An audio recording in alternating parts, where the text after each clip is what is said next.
안녕하세요. 저는 송승훈이라고 하고요. 고등학교 국어 선생님이죠.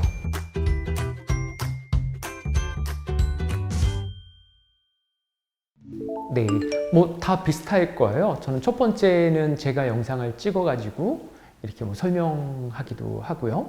또 어떤 학습 자료 같은 거 올려놓고 아이들이 그 자료에 대한 활동지를 써서 올리면 그걸 이제 출결로 인정하는 그런 방식으로도 이제 하고요. 또는 유튜브라든지 이런 다른 동영상을 갖고 와서 이제 쓰기도 하고 그렇습니다. 그건 좀 재밌는 건데요. 수업 시간에 책 읽기를 하게 돼 있어요. 지금 2015 교육과정에서요. 한 학기 한 권 읽기라고 해서 책 읽기를 하는데 원격 수업 상태에서 책 읽기를 한번 해보고 싶었어요. 그래서 제가 잠깐 설명을 하고 제가 책 읽는 장면을 이렇게 찍었죠. 제가 책을 읽고 있으면 중간에 밑줄도 긋고 실제 멋있는 문장은 한번 소리내서 읽어도 보고 메모도 하면서 한 20분 정도 책을 읽었어요. 그 내용을 동영상으로 이제 올려놨죠.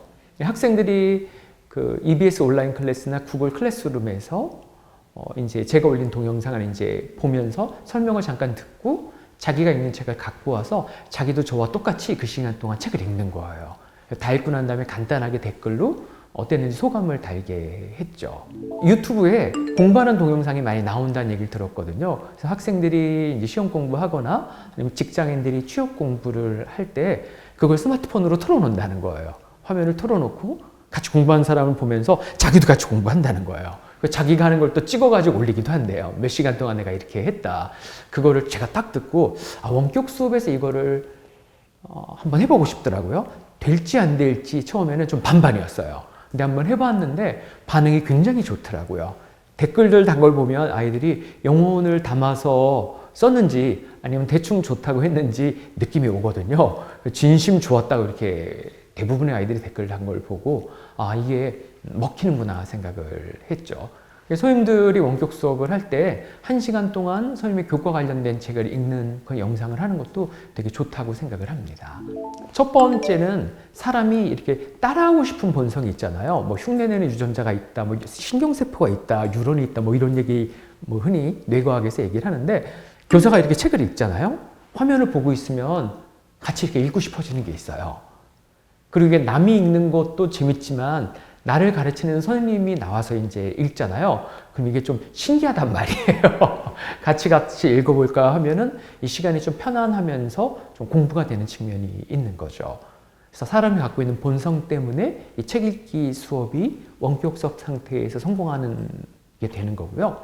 두 번째는 교사가 먼저 매력 있는 책 목록을 알려주고 그 책을 준비하게 해야 돼요. 아무거나 집에 있는 책을 갖고 와서 읽어보자 하고 하면 성공과 실패가 좀 나눠지리라 이제 짐작이 되거든요. 재미없는 책을 갖고 와서 잘 읽기는 쉽지 않아요. 그래서 교사가 재미가 있으면서 굉장히 내용도 괜찮은 이런 책을 여러 권 알려주고 학생들이 그 중에서 자기 마음에 드는 책을 이제 준비를 하게 했기 때문에 그 책은 집어들고 읽으면 재미가 있는 책인 거죠. 그래서 미리 괜찮은 매력 있는 좋은 책을 준비시켰다는 것이 이 활동의 성공 요소이죠.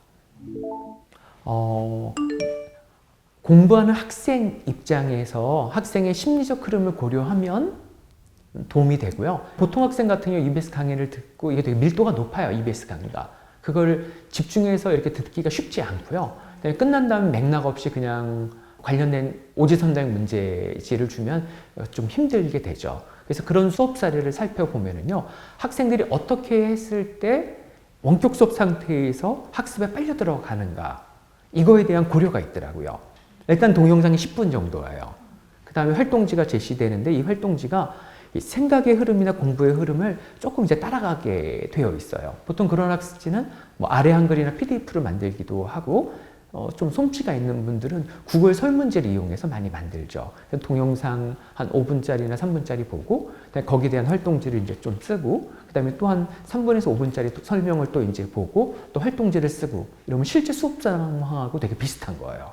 실제 수업에서 교사가 한 10분 정도 설명하고 뭘 좀 시키고 또 10분 정도 설명하고 뭘 좀 시키고 질문 받고 주고받고 이렇게 이제 마무리하거든요. 근데 원격 상황에서는 밀도가 높기 때문에 현실 수업에서 10분 정도가 3분에서 5분 정도 수업을 하고서 이제 뭔가 이제 활동을 하고 또 3분에서 5분 활동을, 영양상은 이제 보고 또 뭘 활동을 하고, 읽을 거리 좀 읽고, 거기다 또 활동을 하고, 이렇게 현실 수업과 되게 비슷하게 진행이 되는 거죠. 그러면 좀 학생들의 성취도가 많이 높아집니다.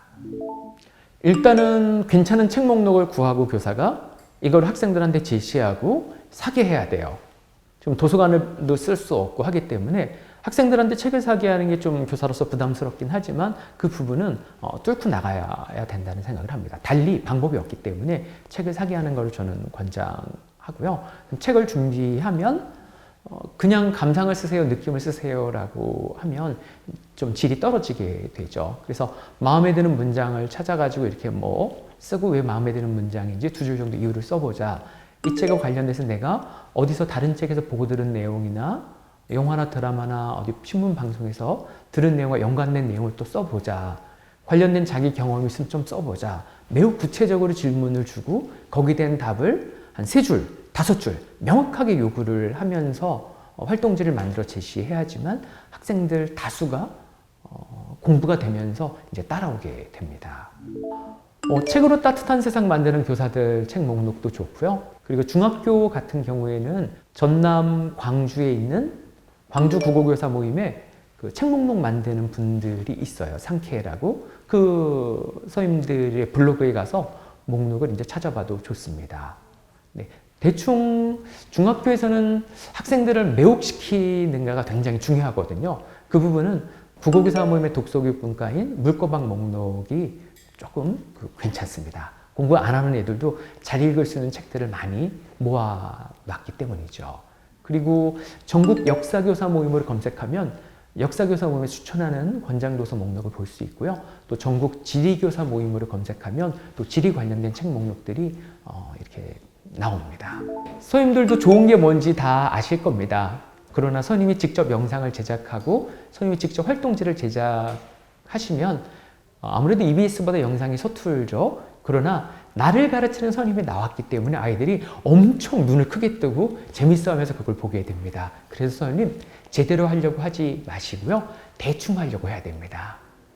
EBS 수준 굉장히 영상을 잘 만드는 선생님을 보고 야 저기랑 대비되면 나 망신이겠다 하지 말자 이렇게 생각을 하게 되는데요. 대충 한번 해보지 이런 마음으로 5분에서 10분 정도의 영상을 만들어 가지고 그냥 하면 아이들은 그 영상을 훨씬 재밌게 봅니다. 우리 선생님이 서툴게 영상을 만들어서 하면 재밌잖아요. 약간 우습기도 하고 그리고 사랑스럽기도 하고 그렇습니다.